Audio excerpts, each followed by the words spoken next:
derrière quelqu'un. Oui, na vie, ce qu'on a disciple était. Ozana moto enseignera yote, ozana moto alaksara yote, ozana moto yo bangara te, que so ki a gangi yopo yoki, et si li vi na yoke na bobeba. Na vie, même à sa camarade, mais à ma camarade, n'a pas bango 10, mais à ma camarade, moi, so ki a lobby, yo mo non me non ah, le quoi il y a lobby. Il faut arranger moi, on a banga moto te. Ngana banga ka nzambe bien aimé même nzambe bo banga ka yete bo mona ka nzambe te o banga ke ndenge nini bo banga nzambe fo bano banga créatiro yatie muto yatie pembeni na yo même aza camarade e bisa na maka mususu to za ke parmi na masu mususu oza tuna na poso sala ngomotali masto azawa e simbate obiki na liwa amen alléluia amen. Mutu na vie, il faut azala quelqu'un qui aime être aussi un disciple.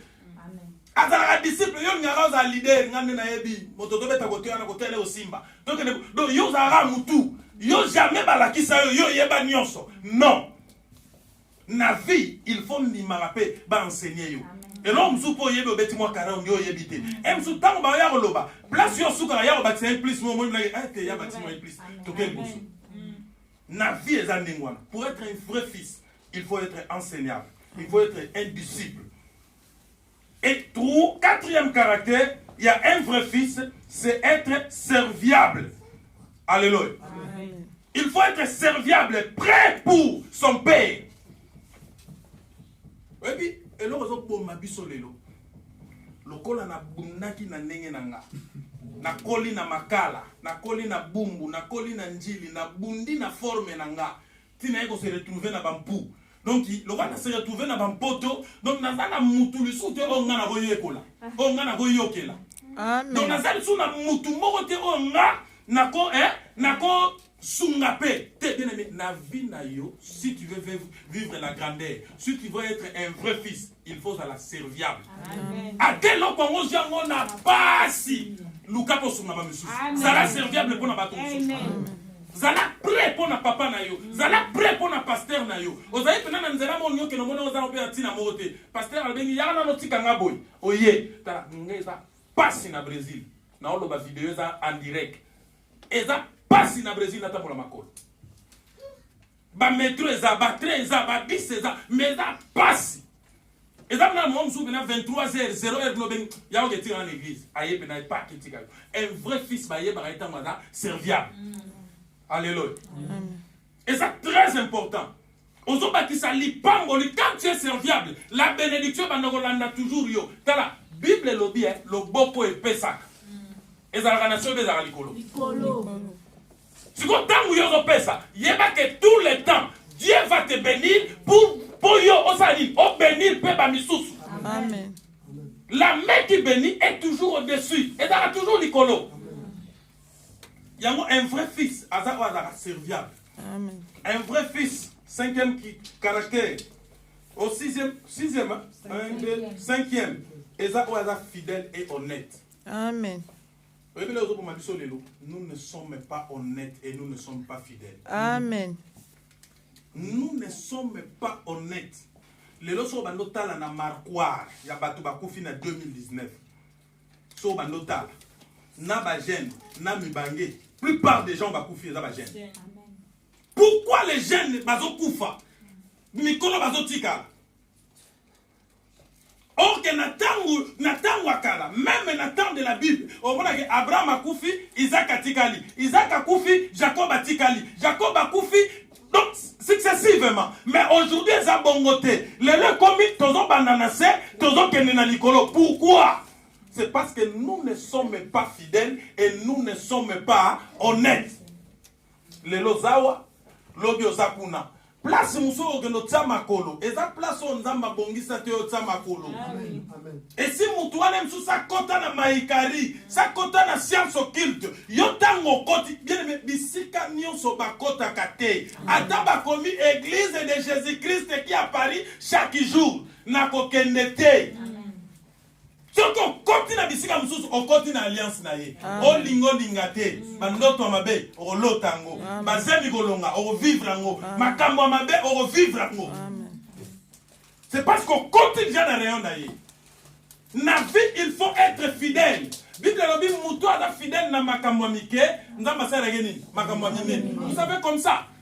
Et ça bien. Toza muke mukolo pe to ko mebele nzambe yemoko ayebi. Amen. La fidélité et l'honnêteté. Nous ne sommes pas honnêtes. Toza honnêteté envers bisomona nous premièrement. Quelqu'un qui vit en Europe, à Somba Bilamba, à Bombaka, à Mongonayazo Yazo Kangaliboke, Mbongo, nous dépensons à Mogono Kishasa. Tu n'es pas honnête avec toi-même. Ozo honnête avec Yomote. Oh, Yomozo liana yote. Hein? Oh, Yomogo liaga te comment on a take away. Hein? Donc il vit na yo liam ngolo gene ça tu n'es pas honnête. Aujourd'hui ma 4 heures OK musala na sama lilio ezala mboko. OK musala mais tu ne manges pas. Aujourd'hui ma mbongo liam ngolo gene ça oza honnête te bien aimé. Amen. Amen. Oh, banana nous kozala honnête na yo moko. Après ozala honnête na batu mususu. Tu n'es pas honnête avec toi-même. Yo donc ça va batanga bato azala na moi veste bien rien. Oh chemise à bien rien. Au bomba. Ba ko ça pose na mukolo kufa tika na yebisa yo. Na yo mdona na vidéo yo kanga. Mukolo kufa toko fuye yo. Amen. Carte blé to tsaona mupanzi. Que l'autre les na combien la carte. Toko fuye yo sérieusement. Amen. Au bomba ngo wa potaka peto ko lugelos mikolo basali ba veste bien. Oyo wana okundela bibemi. Na sima roto ezana logote. Oyo somba ngano tsaka ro tsaka to la to versa te. Wane tikali ya biso batotrena na bomoi. Yo to lugega bibembe wa sala. To la dit OK. Pour ça honnêteté, bien aimé, soyons honnêtes envers nous-mêmes et envers les autres, envers Dieu. Yo muto zalakawa, opesa la 10 na Congo, opesa la 10 na Angola, opesa la 10 na Cameroun. Oh, mais toi tu vis, si tu donnes la 10 là-bas, on a honnêteté. Amen. Est-ce que tu as bien Amen. Alléluia. Amen. Non, toi à l'honnête. Moi, Nanzambe est solo. Un vrai fils de Dieu, c'est celui qui est fidèle et honnête. Ton côté na caractère mususu, un vrai fils de Dieu, c'est celui qui est disposé. C'est celui qui est disposé et disponible, prêt pour soutenir l'œuvre du Père. Moi, Nanzambo, moi, Nanzambe est solo. Un vrai fils. Azam moi, nous avons prêt. Si on a la paix, nous avons un sens biologique, nous avons un sens spirituel. Moi, Nanzamba solo, Azawa prêt pour aider papa naye, Azala bien, papa naye à vivre bien, papa naye à lire bien. Au moins, papa ta vandi. Au timbite na moi wana, mais dit que non, mon fils Azali. Amen. Mon fils Azali. Amen. Et ça na bana musu papa so ka ke nani kuna ogile yeso ka ya na ba problème. Wana ni o Basile bon c'est naza olala. Bo émission ki yo ye, o toujours na ba problème ba lamentation. Moi si nanga kutu, ndafu nanga kutu, vi nanga kutu, boye. Mais ça na mwana musu ata papa lalaki. So c'est na zo benga na téléphone o ya Freddy. Boye na téléphone. Si na lalaki mais le roi na yoka yo ya mona la moki. C'est parce que tu es un fils. Un fils, c'est celui que le Père porte dans son cœur. Amen. Alléluia. Amen. Quand on a enfanté, Moutoua y a toujours un problème. Si papa yoki azolu on dira quand on a sa couverture, on ira sauter dans la fenêtre mais elle a un fils. So papa yoki nana bengi. Oh y'a un ta bengi. Ah te en tout cas. Bon ça m'a téléphone. Ah moi nana en tout cas bon. Abandina n'ko la. Bien tu sais la bénédiction d'un père, c'est très important. Et je vous le parlerai. Na web sabino. Amen. Et c'est très important. Et moi, solo, azalaka disponible, disposé, tout prêt, ata prêt pour la œuvre tatanaï. Ata grandeur na eza neni, mais ata prêt. Aïe que, oh eza musala papa. Donc, neka papa saliboy. Donc papa nini ote papa banda ko sala toilette on saliboy. Te papa yo sokoli papa vanda. Tikanga na sala. C'est moi na do, au moins na papa zongi. Ata pesi yo mbongo te. ata pe sur le côté maloba ya papa Nicolas vina yo eza impact. Amen. Alléluia. Amen. Un vrai fils.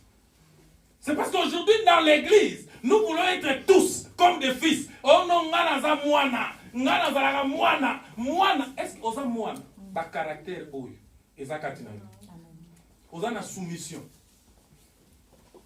Est-ce que vous se soumettre? Est-ce que yo kaka enseignement? Conseil yo karango. Alléluia. Amen. Oui, Paul a zoloba, Paul a dit, tala mwana to sa papa na maman. Et ça premier commandement la nisa minani na promesse nango eza pour vivre longtemps. Pour vivre combien de bon temps na bango lelo bazate. Yo ba biloko tala biloko mususu tolo bana malembe awo. Biloko mususu eza na bandoki ya famille. Amen. Bandoki ya famille te, bandoki pe ya quartier te. Amen. Nzambe bena monike oyo mutu pasi. Otanga na Bible te. Nzambe oluka ndenge okwesa akaba. Amen. Babi molimo moyo uti na gauche lebi. Ya katinda nganga na okwesa yi. Abikende. Eza biloko musu nzambe mama na yo noza ambish. Papa batoko kusala ta akoko matana ba 75 à 76 ans. 80 ans pesa possible mais na canal na yo akufa avant ate. Papa otigala yo na 30 ans kende. Amen. Eza diable te, beaucoup luka mais belité, nanya leye te oza ambish pour na papa on a vivre na kimia. Amen. Alléluia. Amen. Un vrai fils, eza oyo. Asa na ba caractère, oyo se peli sa papa na ye. Amen. Asa prêt pour na aider papa na ye. Et cette exigence, quelques exigences oyo ça la ke mwana. Asa la pena mwana ya sole pa ya papa. Na usuki sana juste potobima. Quelques exigences. Oyo sala ke motema ya mwana ezala approcher et pas papa naï. Première exigence. Le fils doit reconnaître son père comme son vrai référence en public et en privé. Oyebi mbalebele ngasi na mona yango na 6e des humanités. Ami na collègue nanga na koloba mité collègue nanga. Papa na bango aye na école. Ami nanga wanga na ye. Awanga ni papa na ye. Or papa a sa référence na yo bien-aimé. Amen. Papa a sa référence. Amen. Pour être erré na mokili oyo. Au vivre bien. Pose à la moine ya solo. Celui-ci c'est un fils. Il faut reconnaître ton père. Amen. En public et en privé. Place yo mo ozazo beta na tolo. Nga père na biso. Tika. Ba père na bino nyonso rien. Père na biso suka. Na miso batu pinozo ozana esengo ya koloba ke papa na yotala. Tika na yebisa yo okoluka okopona mwasi ya kobala. Okopona mboka ya kovanda mais libota ya kobota bapona yango te. Amen. Alléluia. Bapona ka libota kobota mate ata zandoki c'est mon père. Ata gumbama c'est mon père. Amen. Il faut na reconnaître ye comme référence nanga. Première exigence à moi. Moi il faut reconnaître papa naï. Oeba mbale belé lelo. Tozo zo be chèque. C'est parce que tu dois reconnaître ma papa na bisoté. Amen. Même ya musuni, même ya molimo, tu dois reconnaître bangoté. Amen. Ok, ce sont des exigences au biso. Il faut tout ça là. Tout ça en pratique. Tout le monde n'est pas moulin dans la vie na biso. Amen. Deuxième exigence. Le fils, en reconnaissant le père, doit se positionner comme un véritable fils. Et manifester sa soumission, son obéissance à son père. Donc, moi, nous avons un solo. Tous on a un caractère, un critère, tous on a une exigence. Et so balade. Moi, nous avons un solo. Tant que nous reconnaître père naïe, il faut aille baroto sa papa wana, pas se soumettre na papa wana. Amen. Est-ce que biso, to se soumettre na papa, peut to sa papa na biso. Papa ya molimo na papa ya nzoto. Mais Nzambe azan Nzambe sala toujours makambu mibale. Emsu papa oya bota yo, sa kufa kenda. Mais Nzambe tel yo jeune moko bozo mona ke jeune, mais en lui Dieu a doté des capacités, de l'intelligence, la sagesse pour encadrer yo. Yo zo mona nga kutu na ya liboso na ye nga nazala avant ya zala nga kutu naza plus âgé que bien aimé okozala plus âgé que nga mais on nzambe atia kati na nga atango kati na Amen. Alléluia. Amen. Troisième exigence, le fils doit regarder son père comme un homme saint.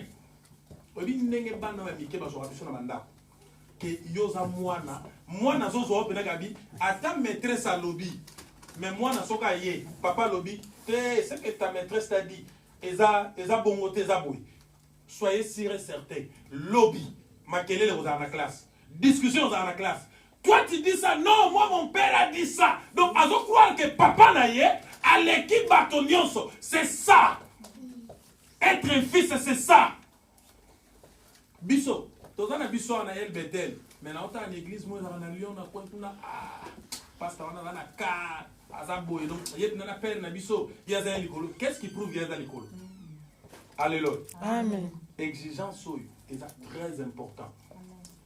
Très important, il faut mutu amona papa na ye lokola papa ou l'équipe papa nyonso. Amen. Wana ozala mwana ya solo.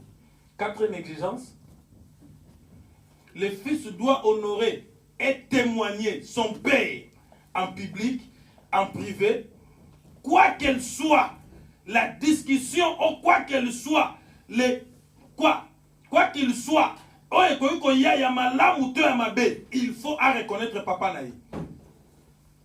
Le lobiso tolinga papa na biso na tamoro boy no papa na nga saela nga boy papa na nga zongisa boy mais biso to wa ko témoigner te pour na papa na biso. Amen.